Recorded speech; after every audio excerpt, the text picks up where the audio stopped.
United, united we stand. United, united we stand. United, united we stand. United, united we stand. Shalom Bapak Ibu dan Saudara yang terkasih dalam Kristus. Selamat Paskah. Selamat Paskah teman-teman juga yang ada di sini. Selamat Paskah. Mari kita bangkit berdiri. Saya undang Bapak Ibu untuk bangkit berdiri, kita bersorak-sorai buat Tuhan. Oke.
Shalom Bapak Saudara, selamat hari Minggu. Bulan ini kita merayakan Jumat Agung dan Paskah, yaitu kematian dan kebangkitan Yesus.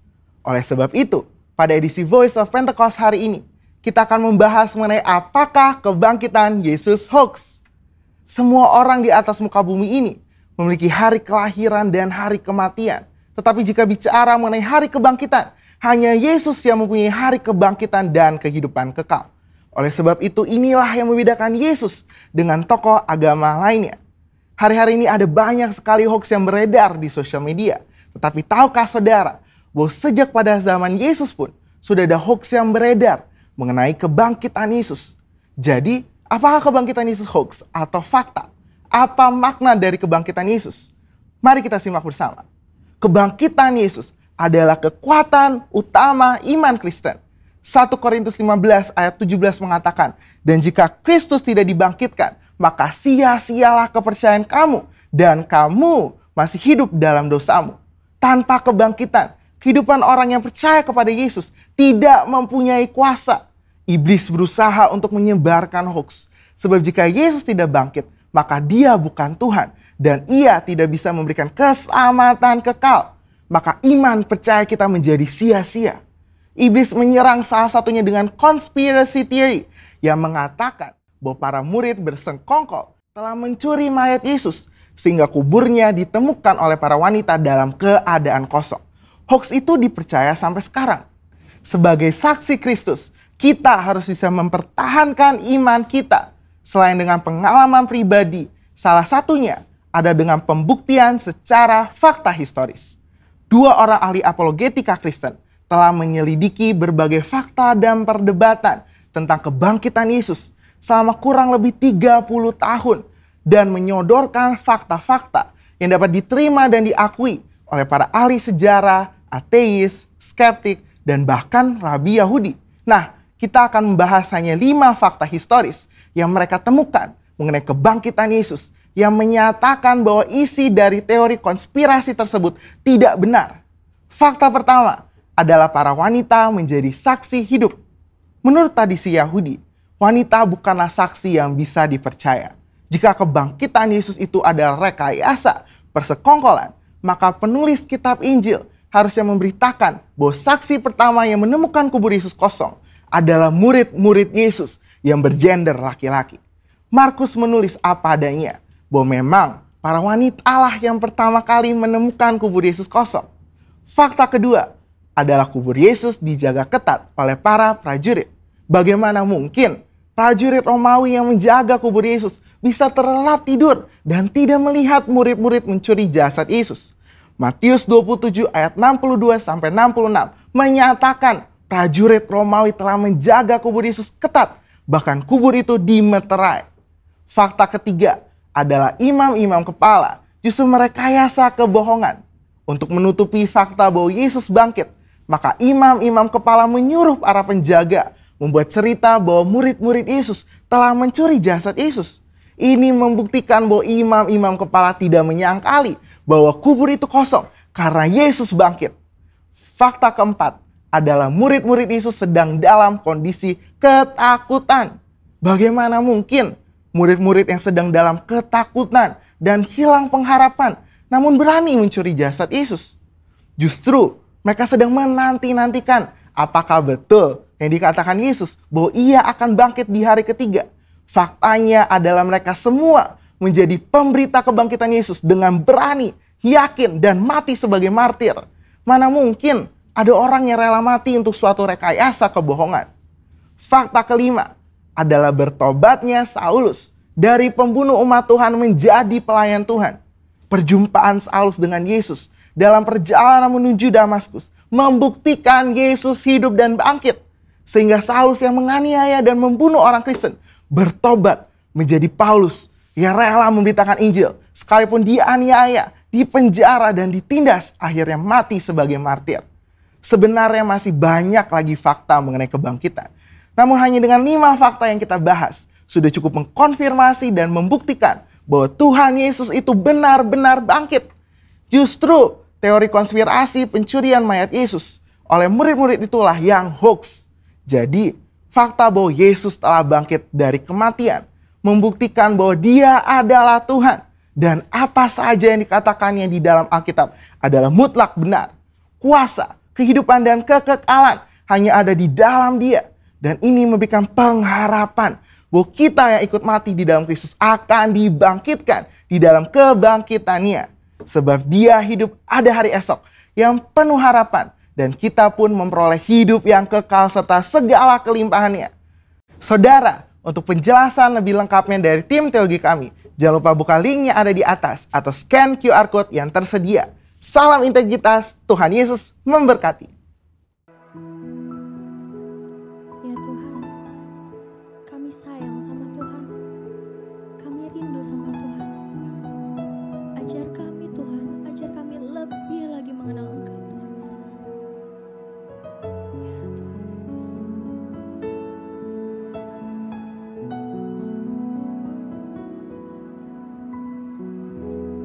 Bapakku rindu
boleh merasakan ya Tuhan kasih-Mu, urapan-Mu ya Tuhan atas kami.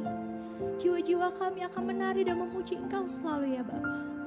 Terima kasih Tuhan, kami juga mau mendengarkan firman-Mu ya Tuhan, agar kami boleh bertumbuh lebih baik lagi dalam Engkau. Terima kasih Tuhan Yesus, urapi kami, penuhi kami. Dan Tuhan juga ya Tuhan memberkati yang membawakan firman ya Tuhan Yesus. Terima kasih Bapa yang baik, terima kasih. Kami sayang sama Tuhan Yesus. Dalam nama Tuhan Yesus kami sudah berdoa dan mengucap syukur. Haleluya, amin. Shalom, selamat pagi, selamat Hari Paskah. Baru saja kemarin Jumat, ya 3 hari yang lalu, berarti hari ketiga sekarang, kita sama-sama merenungkan akan pengorbanan Kristus di atas kayu salib. Nah, pagi hari ini kita akan sama-sama melihat kebenaran firman Tuhan yang akan memerdekakan kita lewat kebangkitannya, lewat Paskah pada pagi siang hari ini. Mari kita satukan hati terlebih dahulu, kita merendahkan diri di hadapan Tuhan. Bapa yang baik, kami ucap syukur Tuhan untuk pagi hari ini. Terima kasih Tuhan, di Minggu Paskah kami mengucap syukur Tuhan Yesus, karena kami semakin hari semakin mengenal lebih dalam lagi rencana-Mu. Roh Kudus, urapi setiap kami, urapi anak-anak-Mu yang ada di studio, juga hamba-hamba-Mu yang ada di rumah, dimanapun kami berada. Kiranya pengurapan, pewahyuan hikmat-Mu mengajar kami Roh Kudus. Melalui kebenaran firman pada pagi siang hari ini yang boleh memerdekakan kami Tuhan. Terima kasih Roh Kudus, kami mengucap syukur untuk pagi ini. Biar firman-Mu tertanam dalam hati yang subur, berakar dengan kuat, bertumbuh dengan kuat, dan berbuah dengan berlipat kali ganda. 30, 60, bahkan 100 kali ganda. Buah yang matang bagi kerajaan-Mu. Terima kasih Roh Kudus, sembunyikan hamba-Mu di balik salib-Mu. Sucikan, kuduskan roh jiwa tubuh hamba, basuh dengan darah Tuhan Yesus, sehingga firman yang disampaikan benar-benar menjadi remah dalam setiap kehidupan kami. Dalam nama Tuhan Yesus kami berdoa dan mengucap syukur. Haleluya, kita yang percaya sama-sama katakan amin. Sekali lagi Bapak Ibu, Shalom. Mari kita buka dalam Roma 6 ayat 1. Selamat Paskah. Perikopnya pagi hari ini, mati dan bangkit bagi Kristus. Catat ya, mati dan bangkit seperti mata uang, koin, mati dan bangkit, dia nggak bisa terpisahkan. No crown without cross. Jadi tidak akan ada yang namanya kemuliaan atau crown, mahkota tanpa salib Kristus, tanpa salib. Di dalam Filipi 3 ayat yang ke-10 dikatakan, yang ku kehendaki ialah mengenal Dia dan kuasa kebangkitannya. Jadi kita harus mengenal Kristus dan kuasa kebangkitannya, dan persekutuan dalam penderitaannya, di mana aku menjadi serupa dengan Kristus dalam kematiannya. Jadi ada 4 di sini. Yang ku kehendaki mengenal Kristus, itu dasar sekali saudara, ya, dasar mengenal Kristus dan kuasa kebangkitannya dan persekutuan dalam penderitaannya. Jadi bukan hanya kuasa kebangkitannya, semua orang pasti suka, ya, semua pasti senang kalau bicara tentang kuasa kebangkitan Kristus. Tapi persekutuan dalam penderitaannya belum tentu, karena disitulah yang namanya penyangkalan diri, pikul salib. Disitulah yang namanya baptisan api kita. Ya, mau atau tidak mau, suka atau tidak suka, kita harus melalui itu. Baru persekutuan dalam penderitaan, kemudian menjadi serupa dalam kematian Kristus. Ada apa dalam kematian Kristus ini? Ya, saudara, ini yang visi kita menjadi serupa dengan Kristus. Ada 7 hal penting dalam kehidupan umat Kristiani. Yang pertama bicara tentang kelahiran. Ya, bentar.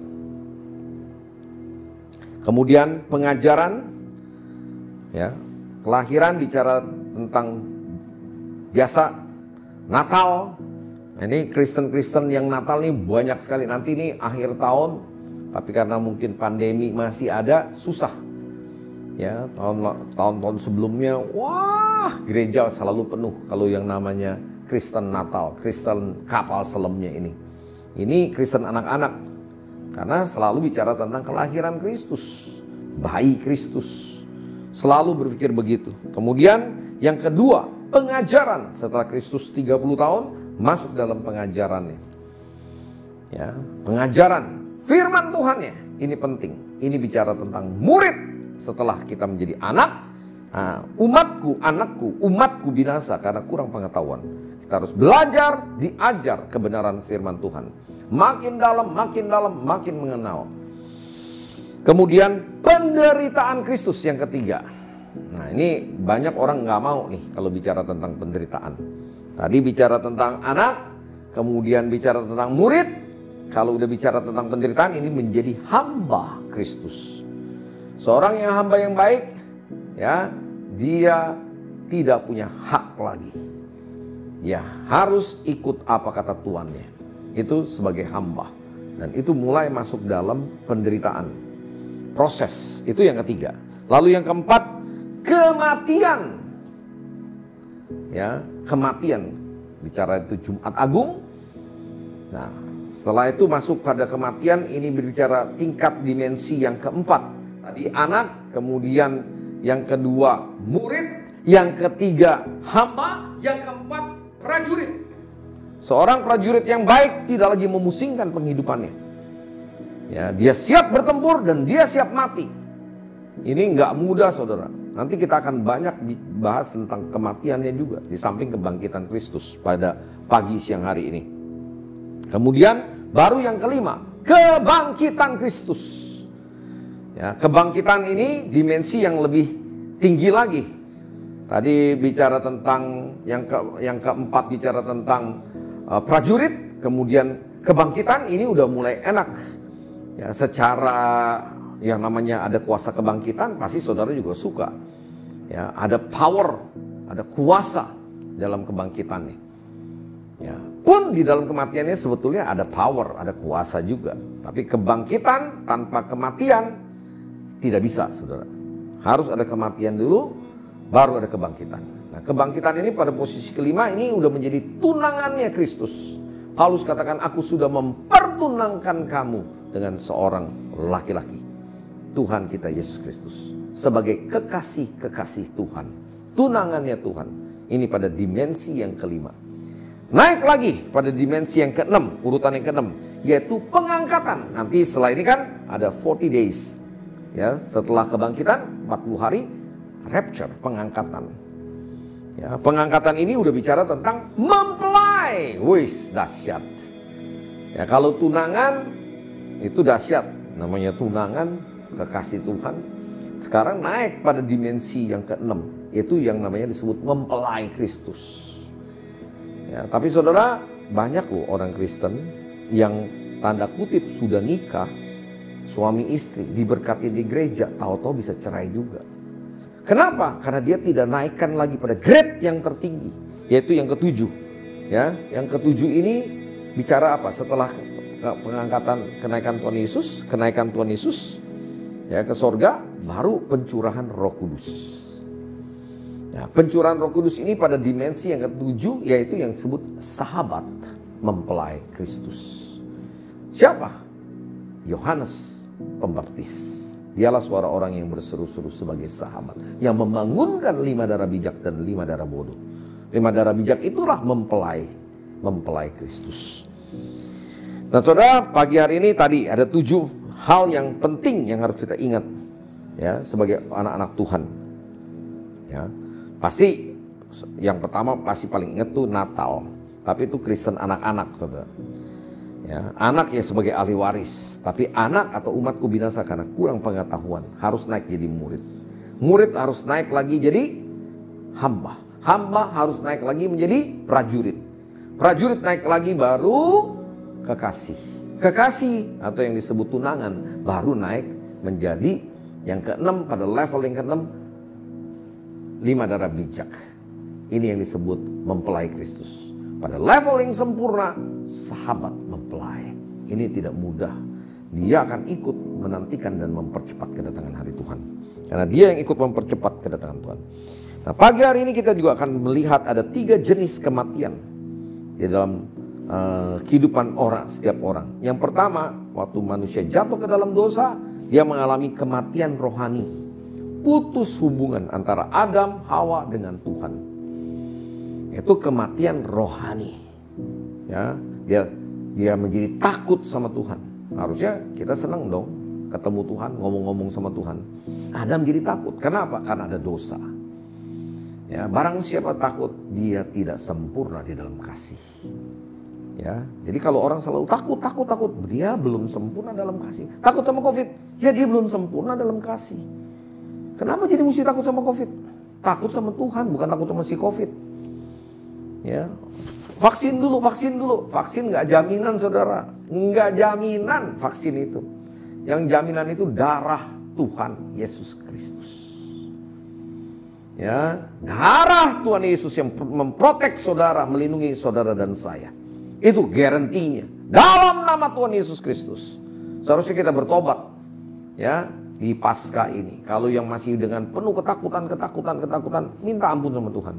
Minta dibasuh sama darah Tuhan Yesus. Minta dikuduskan. Minta diberikan roh keberanian.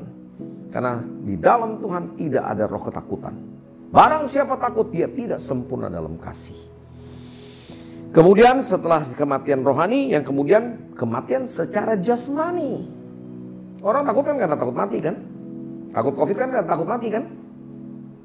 Iyalah, takut mati. Mati secara jasmani. Firman Tuhan katakan, hidup adalah Kristus dan mati adalah keuntungan. Lalu kalau kita takut mati secara jasmani, berarti kan ada yang masih something wrong. Ada yang nggak beres dalam hidup kita. Karena tadi putus hubungan dengan Tuhan. Mungkin doanya juga hanya satu arah aja, kita terus berdoa, bersyafaat terus, minta ini, minta itu, begini, terus aja. Padahal doa yang terbaik, kita harus mendengar suara Roh Kudus. Tuntunan Roh Kudus atas kita apa? Apa yang harus kita kerjakan? Apa yang kita harus lakukan ke depan ini? Setelah Paskah ini apa? Di tahun 2021 yang masih cukup panjang ini apa yang harus kita kerjakan? Di dalam era pandemi COVID, saudara masih perlu waktu berapa tahun untuk semua divaksin. Dan itu juga umurnya 6 bulan 1 tahun doang vaksinnya, istilahnya kekuatannya. Karena harus ada vaksin ulang lagi. Karena itu masih sementara. Kemudian yang ketiga, kematian kekal. Masuk neraka. Jadi jangan sampai kita mengalami kematian secara rohani. Putus hubungan dengan Tuhan. Tidak bisa mendengar suara Tuhan. Ada ketakutan, mati secara jasmani, baru iblis maunya kita masuk ke neraka bersama-sama dia. Itu 3 jenis kematian. Kemudian 3 tipe penyangkalan diri. Ya, 1 Yohanes 2 ayat 16. 1 Yohanes 2 ayat 16 sampai ayat 17. Sebab semua yang ada di dalam dunia, yaitu keinginan daging dan keinginan mata serta keangkuhan hidup, bukanlah berasal dari Bapa, melainkan dari dunia. Dan dunia ini, ayat 17, sedang lenyap dengan keinginannya. Tetapi orang yang melakukan kehendak Tuhan tetap hidup selama-lamanya. Haleluya. Orang yang melakukan kehendak Tuhan tetap hidup selama-lamanya. Jadi kalau mau hidup selama-lamanya, masuk surga, melakukan kehendak Tuhan. Makananku melakukan kehendak Bapa dan menyelesaikannya.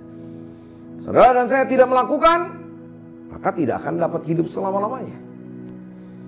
Ya, mendengar firman baik, tapi Tuhan mau kita mendengar, merenungkan dan melakukannya. Jadi ada 3 penyangkalan diri. Keinginan daging, keinginan mata, serta keangkuhan hidup. Keinginan daging apa aja? Pesta pora, mabuk-mabukan, percederaan, perkelahian, iri hati. Itu buah-buah daging. Perzinahan, perseteruan. Ya, itu keinginan daging semuanya. Ya, termasuk rokok. Itu keinginan daging. Buktinya ikatan kan, saudara nggak gampang lepasin kan? Kalau nggak ada kuasa darah Tuhan Yesus, saudara tidak mengandalkan Roh Kudus, terus aja terikat sama Rokok Kudus. Nah, kita sudah mulai masuk ya untuk kampanye nanti Gerakan Peduli Kesehatan Nasional, GPKN. Saya nanti ya kalau Tuhan izinkan mungkin hari Minggu berikutnya atau paling lambat 1 bulan lagi kita sudah deklarasikan. Ini menjadi gerakan bersama se-Indonesia. Ya, Tuhan mau kita menguduskan hidup kita. Karena tubuh kita adalah bait Roh Kudus. Bait Roh Kudus. Bukan bait Roh Kudus. Saya nggak akan jemu-jemunya. Saudara boleh benci sama saya, nggak jadi masalah. Yang penting saudara bertobat. Ya, bertobat kalau masih ada rokok, ada minum-minuman keras. Keangkuhan hidup, keinginan mata yang kedua. Penyangkalan diri, keinginan daging, keinginan mata. Apa keinginan mata ini? Mata keranjang. Apa aja lihat, beli. Buka toko online, beli ini, beli itu, murah. Buat apa saudara? Semurah-murahnya kalau itu tidak menjadi kebutuhan saudara, tidak usah dibeli.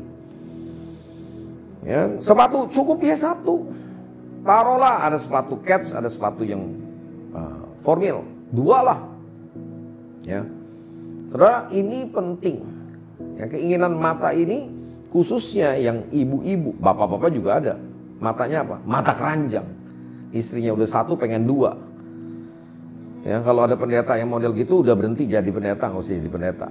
Ada pendeta yang mindsetnya begitu. Abraham juga punya istrinya 2. Lah loh, ini pendeta sesat. Kenapa jadi punya otak yang begitu? Sekalian aja nanti 72 bidadari gitu. Otaknya selalu pikirannya ke situ terus. Matanya mata keranjang. Ya, saudara, kita harus bisa menguasai. Jika matamu terang, teranglah seluruh tubuhmu. Jika matamu gelap, gelaplah seluruh tubuhmu. Kalau punya keinginan mata yang tidak bisa disangkal, maka gelaplah seluruh tubuh kita. Makanya melakukan perzinahan segala macam. Korupsi segala macam. Karena keinginan mata. Lalu dikatakan lagi apa? Keangkuhan hidup. Bukanlah berasal daripada Bapa. Keinginan daging, keinginan mata, dan keangkuhan hidup. Itu yang disangkal oleh Tuhan Yesus. Yang dicobai oleh iblis kepada Tuhan Yesus di Mount of Temptation, bukit pencobaan. Ya, kalau engkau anak Bapa, rubah batu ini menjadi roti. Ada tertulis, dilawan lagi sama Tuhan Yesus. Ada pula tertulis, manusia hidup bukan dari roti saja, melainkan dari setiap firman yang keluar dari mulut Tuhan. Jangan selalu otak kita makan jasmani. Enggak saudara, itu nomor 2. Nomor 1, makan secara rohani. Ya, itu keinginan daging dilawan dari situ. Makanya harus doa dan puasa. Doa dan puasa, bukan puasah. Kalau puasa tuh maunya makan terus. Secukupnya. Saudara, penyakit itu muncul dari kebanyakan makan sekarang. Bisa juga karena kekurangan makan. Gizi buruk. Tapi kebanyakan pasti kebanyakan makan. Bukan gizi buruk. Kelebihan gizi. Lalu apa? Keangkuhan hidup. Apa aja keangkuhan hidup? Ya segala macam lah. Gadget nih yang harga sekian belas juta. Pamer, beli. Buat apa? Beli aja yang 1 juta juga cukup. 2 juta itu aja udah kemahalan. Ya, saya pakai gadget ya bekas-bekas juga nggak jadi masalah saudara. Ya, dikasih orang bekas saya ambil. Ya, kalau ada yang kasih baru, ya puji Tuhan. Malah saya kemarin juga saya mau jual itu gadget yang baru juga, pakai untuk hal yang lebih penting lagi. Ini juga masih bisa digunakan kok. Ya, kalau orang yang sudah bisa menyangkal keinginan daging, keinginan mata dan keangkuhan hidup, maka dia akan hidupnya menghasilkan apa? Buah. Ya, akar dari semuanya itu cinta akan uang. 1 Timotius 6 ayat 10. Karena akar dari segala kejahatan ialah cinta uang. Sebab oleh memburu uanglah beberapa orang telah menyimpang dari iman. Dan menyiksa dirinya dengan berbagai-bagai duka. Oh, di Indonesia ini masih Romamonnya masih dominan sekali. Bukan ya Indonesia, seluruh dunia. Ya, mungkin juga termasuk di gereja. Makanya cabut dulu roh cinta akan uang. Minta sama Tuhan. Itu bukti penyangkalan diri saudara. Dan itulah saudara akan mengalami kuasa kebangkitan Tuhan Yesus. Tanpa itu mimpi semuanya. Saudara tidak akan mengalami kuasa kebangkitan Kristus. Selama ada saudara dan saya tidak mengalami kematian di dalam Kristus. Kematian dalam kedagingan, keinginan mata, serta keangkuhan hidup. Maka saudara dan saya tidak akan mengalami yang namanya kuasa kebangkitan Kristus. Kenapa? Kita jadi sombong nanti. Pakai kuasa kebangkitan Kristus. Padahal kita sendiri belum menyangkal diri, belum pikul salib. belum selesai terhadap diri kita sendiri. Saudara dan saya harus selesai terhadap diri kita sendiri, terhadap keinginan daging kita, keinginan mata kita, keangkuhan hidup kita. Itu yang harus kita lakukan tiap hari, dengan tentunya pertolongan dari Roh Kudus. Saya percaya kali ini, hari ini, kuasa kebangkitan Kristus akan menjadi nyata bila kita sungguh-sungguh mengerti, bertobat, dan mau menjadi pelaku-pelaku firman Tuhan. Sehingga buah roh itu akan bertambah-tambah. Buah pertobatan itu akan bertambah-tambah tiap hari. Ya, kasih, damai, sejahtera, sukacita, kebaikan, kemurahan, kelemah lembutan, ya, penguasaan diri, manage yourself, manage semuanya. Kenapa orang pada sakit? Belakangan ini banyak yang sakit, iya nggak pada olahraga. Wah, udah takut ke sana, takut ke sini, diem, terus main gadget, nonton, sakit loh saudara pasti. Banyak doa ya boleh aja banyak doa, tapi kalau saudara juga tidak bergerak, ya, tidak ada olahraga, berarti saudara tidak bisa menguasai diri. Ya, jangan bersembunyi di balik doa, padahal saudara tidak melakukan yang lainnya. Itu orang-orang yang tanda kutip naif, ya, sombong rohani. Selalu ceritanya nih, saya berdoa. Tunggu, buktiin dulu buah rohnya mana. Kalau saudara dekat sama Tuhan, saudara juga nggak perlu takut sama yang namanya iblis, nggak perlu takut sama COVID. Kalau saudara takut sama COVID, saya nggak percaya saudara pendoa. Karena dari buahnya kelihatan kok. Cuman berdoa itu kan nafas, semua orang juga harus berdoa. Tapi kalau pendoa syafaat masih takut, jangan jadi pendoa syafaat. Ya, karena nggak demikian. Menjadi laskar, tadi ada 7 tingkatan itu. Saudara maaf, sepertinya kok tajam sekali. Ya, kita tidak lagi berteori, kita praktek dan harus ada pembuktiannya, ada outputnya, ada buahnya. Kelihatan kok dari sekarang. Nggak usah sampai berapa lama. Keluar. Nggak usah pakai vaksin juga nggak ada masalah. Mau pakai vaksin silakan, nggak pakai vaksin. Saudara jangan mengandalkan vaksin. Setelah vaksin saya bisa kena nanti malah. Saya tidak menyumpahi saudara, tidak. Karena saudara bergantung kepada vaksin, bukan bergantung kepada Tuhan Yesus, bukan bergantung kepada darah, kuasa darah Tuhan Yesus Kristus. Kita sudah berhalakan itu vaksin. Vaksin buatan siapa? Buatan manusia. Padahal ada antibodi yang dari Tuhan. Kok sampai ke sini jadinya? Saya juga nggak tahu. Roh Kudus taruh itu supaya kita sungguh-sungguh mengalami kuasa kebangkitan Kristus. Kalau kita tidak mati di dalam kematian Kristus tadi, keinginan mata, keangkuhan hidup, keinginan daging, keinginan mata dan keangkuhan hidup, maka saudara dan saya tidak akan mengalami kuasa kebangkitan. Orang yang mengalami kuasa kebangkitan Kristus, dia tidak akan takut lagi. Maut sudah ditelan. Sudah selesai kata Tuhan Yesus di atas kayu salib. Iblis mah sudah selesai, saya nggak usah pusingin. Saudara nggak usah pusingin iblis, itu urusan Tuhan. Kadang-kadang pendoa ini kebanyakan teorinya. Iblis ini, iblis itu, iblis mah sudah selesai 2000 tahun yang lalu. Yang belum selesai masalahnya diri kita kok. Keinginan mata kita, keangkuhan hidup kita, keinginan daging kita. Pergi ke Yerusalem, ibu-ibu pendoa, tengkang-tengking. Tapi kalau melihat barang apa aja dibeli, mimpilah seperti itu. Buahnya kelihatan. Kalau pendoa yang benar-benar dia akan menghasilkan buah roh. Dia perhatiin itu anak-anak yatim, janda-janda, fakir miskin. Dan tidak ada ketakutan dalam hidupnya. Ayo, hamba-hamba Tuhan. Gayanya juga kita juga kelihatan sebagai hamba Tuhan. Mau penampilan necis doang pakai jas-jas begini, saya sih buang aja lah jas ini, gak ada artinya. Ya, pakai jubah, Tuhan bilang. Ya, jubah kerendahan hati. Itu yang Tuhan inginkan. Kalau mau selengkap, ya selengkap senjata Kristus.